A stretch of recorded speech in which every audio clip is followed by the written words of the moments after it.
want to start with a little Thanksgiving story, and I'm going to have to go back to when I was in third grade, which, depending on your frame of reference, wasn't that long ago.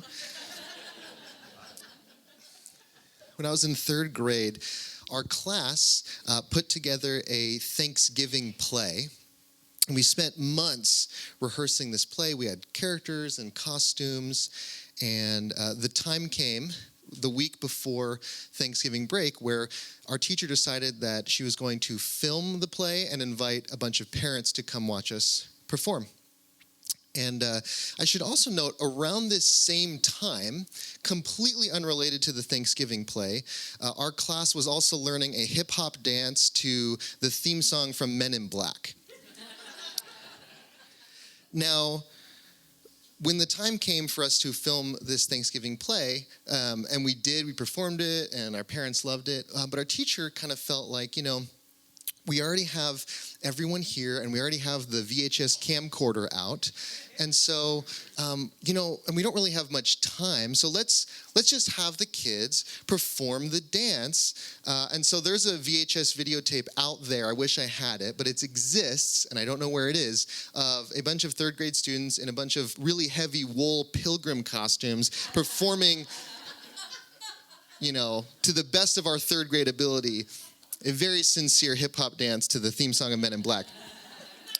And that's pretty much, that's that story. It's, I don't know if it's a good story, but it's definitely a memory that I forgot. You have those memories that just, they leave and then they come back all of a sudden. And that memory came back to me this week.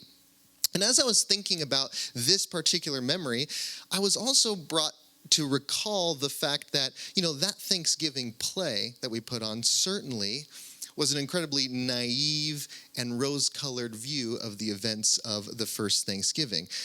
Something that we, understand to contain a lot of rewritten and revisionist history, right? That the actual events, surrounding, our colonization of this country have a lot of violence, of course, colonialism. And so this holiday that is celebrated throughout our country is actually one that also holds a lot of pain for many people, including our indigenous brothers and sisters. And that was something that, of course, I didn't realize, I completely missed at that point in my life. But something that I think we also can really understand and appreciate is that the holidays can be painful for everyone for different reasons. I'm so grateful that Cameron brought us into an experience of our grief this morning. But that reality that the holidays hold pain along with joy is something that maybe we don't fully appreciate at different points in our life, right? At different ages. Maybe depending on the type of religious upbringing that we had, we didn't fully appreciate that. I know for me, growing up in evangelicalism, there was a lot of, around the holidays, a lot of, everyone's happy, love and light and joy, and not so much a space for the various emotions and feelings that we bring to the holidays. And yet, we all experienced this shift, I know I did, of creating more of an understanding of how many different experiences there might be around the holidays, and particularly when I changed the types of spiritual communities and I shifted into spaces that were a lot more inclusive, open-minded, and broad in terms of their approach to spirituality, there was also an opening of that realization and appreciation for all of the different experiences, the loss and the loneliness and pain that also comes along with the holidays. And so I want to kind of start as we enter into the holiday season talking about this. And yes, we are definitely entering into the holiday season. We have been for a while. At my house, I was shocked to find that all the fall decorations went down last night. It's not even Thanksgiving, and Christmas stuff is already coming up. It's interesting how the holidays seem to just take over more and more of the year. I swear, this year, the day after Halloween, I was in a shopping mall and there was Christmas music playing. So I don't understand what's happening, but I know in my lifetime I'm going to see Christmas just take over more and more of the year. It might be that we just more so are specific about when we're not celebrating Christmas, Like there's 2 months of the year where we're just no Christmas. But what I want to do is, as we kind of are in this gateway into the holiday season, I want to acknowledge the complicated emotions that we might be feeling, right? The loss, the loneliness, maybe family drama, all these things which actually sometimes are exacerbated by the fact that it's the holidays, right? We maybe feel that loss a little more. We feel our loneliness a little more, right? That some of those family dynamics are brought to the surface even more. Maybe you're feeling fear and anxiety just knowing how much you're going to have to listen to Mariah Carey's All I Want for Christmas Is You. And then there's this other layer that we're in this post-election time, and you might be gearing up to share a Thanksgiving dinner table with people whom perhaps you don't agree with. And perhaps in this season, you're not feeling as thankful as usual. So yes, here we are, right? Thanksgiving is around the corner, and we're in this season of gratitude, and yet perhaps it also feels like a time of grief. And so that is the theme for today, the coexistence and the relationship between gratitude and grief. Not only do I think that it's okay for us to acknowledge grief during a time of gratitude, I actually think it opens us up to a deeper truth and experience about what it means to be human. Because the reality is that as human beings, we are always experiencing both. Life is a mix. Life is a both and experience, not an either or experience. And so gratitude and grief in many ways are two sides of the same coin. There are things that we are so incredibly grateful for, and yet they hold within them a measure of grief. Perhaps you can look at a relationship in your life that you are incredibly grateful for. And yet within that relationship, of course, along that journey, there is pain, there has been loss. And perhaps it is the shared grief that has brought you together, but it is grief nonetheless. Perhaps you look at your life and you're grateful for who you've become, what this journey has brought you to, right? And yet it's the difficult moments that made you who you are. It was sometimes the overcoming of challenges and the overcoming of and assimilating and incorporating and integrating the grief that made you who you are. Perhaps you're looking at the blessings of your life. You're grateful for what you've been given, the resources available to you, and yet you can't really fully acknowledge that without recognizing that there are many others who do not have those things, and that within it holds some grief.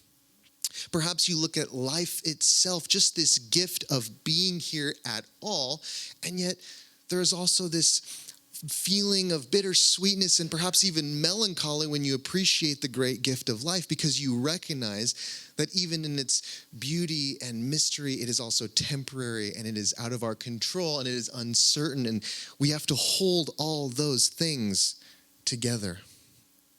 Sometimes I think of this interesting trade-off of life as the deal, right? The deal. And that we've been given this amazing opportunity to be here, to be human, and yet as a trade, we give up certainty, we give up control, we give up, at least to our perception, a certain degree of safety, because being human has an inherent amount of danger, right? None of us get out alive.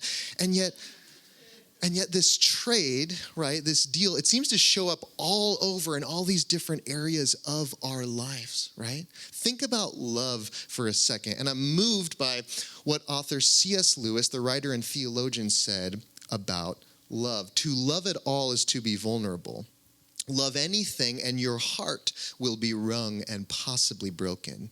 To live fully is to accept the trade-off of safety for the unpredictable and unknowable nature of love and life. This is C.S. Lewis, who is known for many different works, the Chronicles of Narnia, but he's also known for one of his famous books, A Grief Observed, which he wrote after losing his wife after just 4 years of marriage.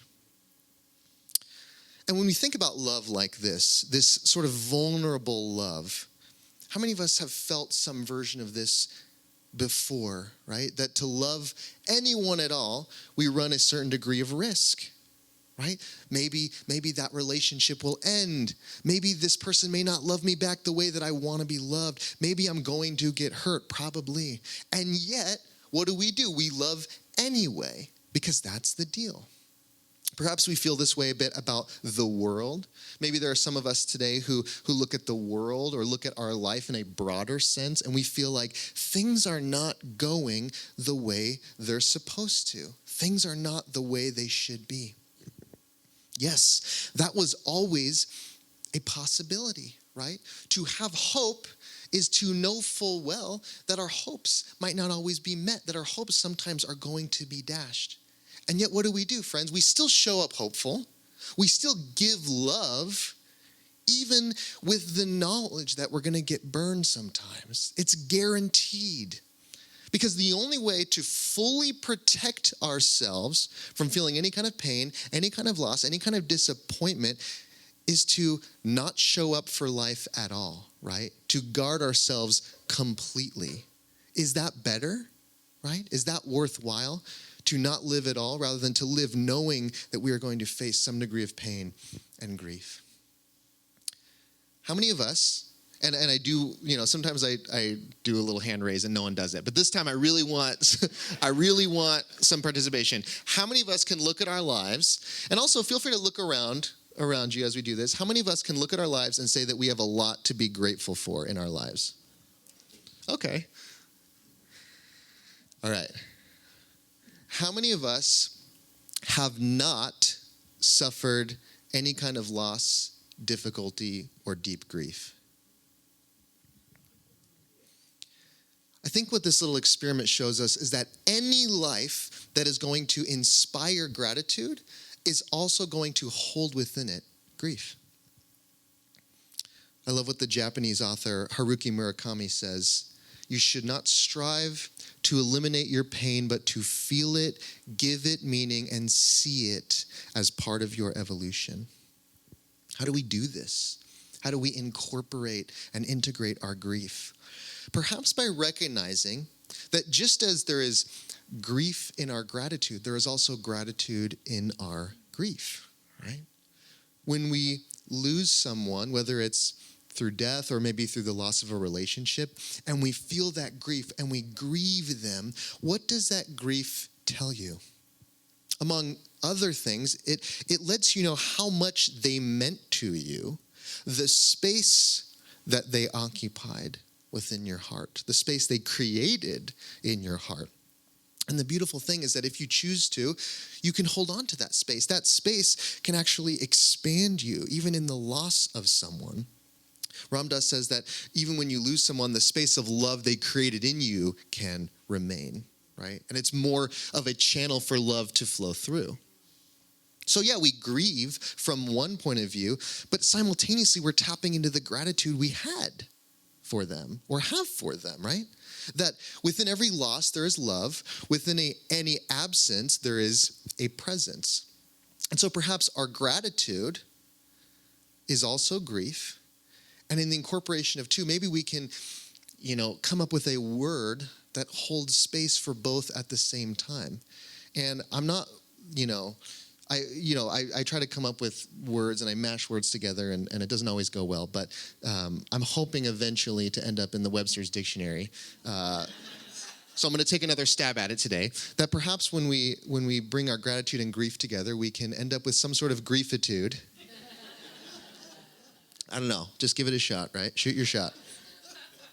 But friends, I wonder if this idea of griefitude or some kind of mixture and space to hold both gratitude and grief can hold within it the fact that life is all of it, right? Life is the joy, it's the pain, it's the comfort, it's the chaos. It is the bittersweet nature of existence. It brings to mind the film Inside Out. How many of us have seen this film? Okay, well, if you haven't, just basically a real quick explanation of it is it takes place primarily in the mind of a young girl.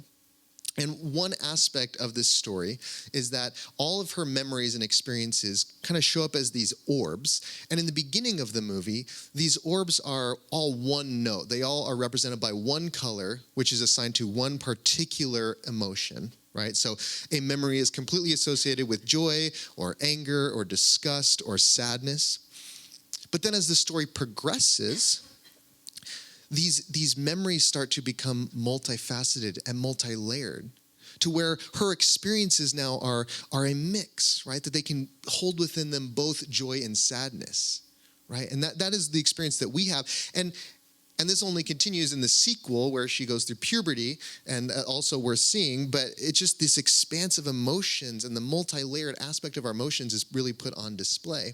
And what do we do but allow these experiences, not judging them, not trying to control them, or as the great poet Rilke once said, let everything happen to you, beauty and terror. Just keep going. No feeling is final. Gratitude is being able to stand in that storm and recognize it as part of the whole tapestry of living. Maybe griefitude invites us to see that the things we avoid, the things that we sometimes fear, pain, loss, death, that even those things hold within them the depth of life, the deep experience of what it means to be human. And if we would stop resisting them and find a space of gratitude, we would perhaps be opened up to a whole nother level of what it means to be human. As Zen teacher Roshi Joan Halifax says, when we sit with the dying, we are invited into the heart of life itself. In grief, we find the seeds of gratitude, not for the pain, but for the reminder of how fleeting and precious life is. Maybe griefitude is pragmatic in that we all, in some degree or another, aspire to joy, right? We want joyful and happy lives. And yet we also wonder, can joy be brought forth out of moments and experiences and circumstances that feel like they contain within them no joy, that they contain within them no hope? Can we actually be pragmatic about our pursuit of joy, and how might we actually create joy when it feels like there is none? And David Steindl Rast, the Benedictine monk, says this about the creation of joy. The root of joy is gratefulness. It is not joy that makes us grateful. It is gratitude that makes us joyful. Even in our moments of pain and grief, gratitude allows us to stay connected to life's deep and mysterious beauty.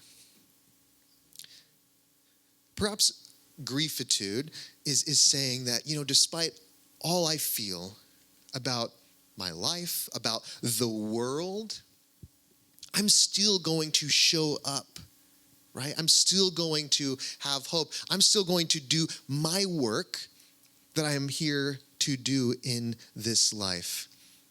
Author Anne Lamott echoes this: gratitude begins in our hearts and then dovetails into behavior.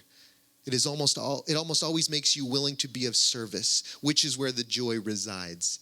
It means we allow ourselves to see the terrible beauty of the life we have, not the life we thought we'd have, but this one full of pain and yet still luminous. Now you might say, okay, I get this conceptually, right? I get the idea that, we need to feel our grief along with our gratitude, but you might also say that you're someone who has a hard time experiencing grief or showing it or allowing it to come up and flow through you. Maybe when Cameron led us in that meditation, you felt some blocks, right? And I just want you to know, I understand this. I'm someone who in many moments of my life, and very often I have a hard time feeling and accessing my own feelings. So I get this, right?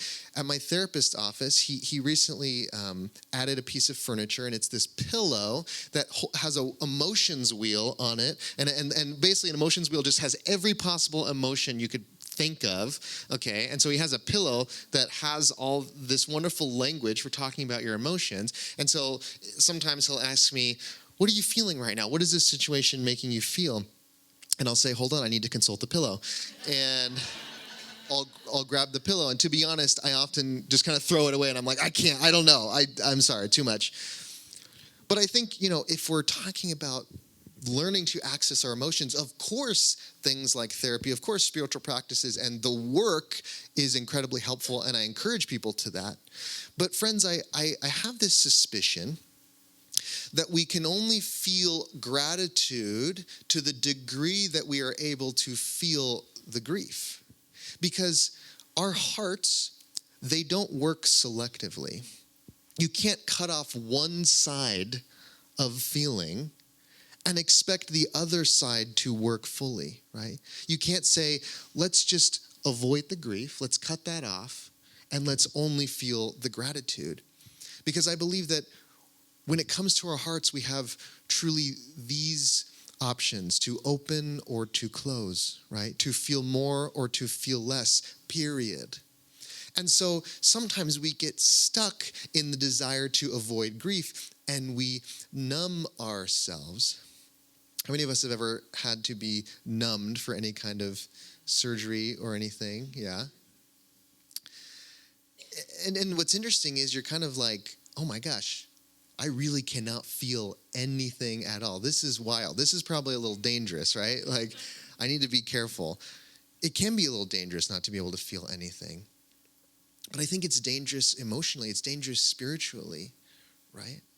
That we need to be able to feel. When we numb ourselves, we numb the gratitude. We numb the joy. We numb everything. And sometimes I think we confuse grief and numbness, right? We think we've grieved, but in reality, we've just avoided that pain. But when it comes to grief and numbness, only one of those two truly has the power to heal when fully felt, right? And the other simply prolongs whatever is truly inside. I wonder if this is why our truest friends are the ones who have not only celebrated with us, but have also grieved with us, right? The ones who leave when things get hard, we just can't access the same depth with them, right? And so I wonder if today is really a conversation about finding a way to love everything that comes into our experience, though it does not mean that we need to like it, right? I don't like grief. I don't like pain. But perhaps we can learn to create a space of unconditional acceptance for allowing what comes through us and just seeing it for what it is. You might say that this sounds incredibly painful, right? It sounds painful to live this raw, right? This unprotected. Maybe you're worried that living in this way would break your heart. I've felt that. And sometimes I wonder if we need our hearts to break in moments, right? If allowing our hearts to break actually opens them up and creates a deeper space within ourselves. Sometimes we need that type of upgrade. You know how we upgrade our phones, right? The operating system of our phones gets an upgrade, and you're told that you have an update coming, and you're thinking, great, maybe I'll have some new emojis, or maybe it's something more significant, right? But I think as human beings, we also have the opportunity to upgrade our operating system, if you will. And I find that when we do, it's an expansion of our consciousness, of our emotional capacity, of our awareness. And friends, rarely do we expand without some degree of grief and finding that acceptance and allowance of the grief that exists within us. So perhaps as you're looking ahead to the Thanksgiving table this week, perhaps you're dreading it, perhaps you are feeling anxious or uncertain. My one invitation to you, friends, is don't cut yourself off from feeling, right? Don't stuff your grief away. Don't put it in the corner, because if you do, it also stifles the gratitude. Try griefitude, okay? Yes, it's scary, of course, because we're not practiced at this kind of living. And yet I wonder if this is how we show up to all that life has for us. This is how we are fully present to the experience of being human that holds it all. I want to end with a line from one of my favorite songs from one of my favorite bands, Mumford & Sons, and it's this line: I will love with urgency but not with haste. I will love with urgency but not with haste. I will show up to life with this sense of how precious and important each moment is, but I won't miss a single second of it. So friends, may we love like our life depends on it, but may we not miss a single second, right? Will we recognize that perhaps to live in this way, to be fully present, and to love in this way, and to experience that upgrade would be to show up in the gratitude and the grief alike.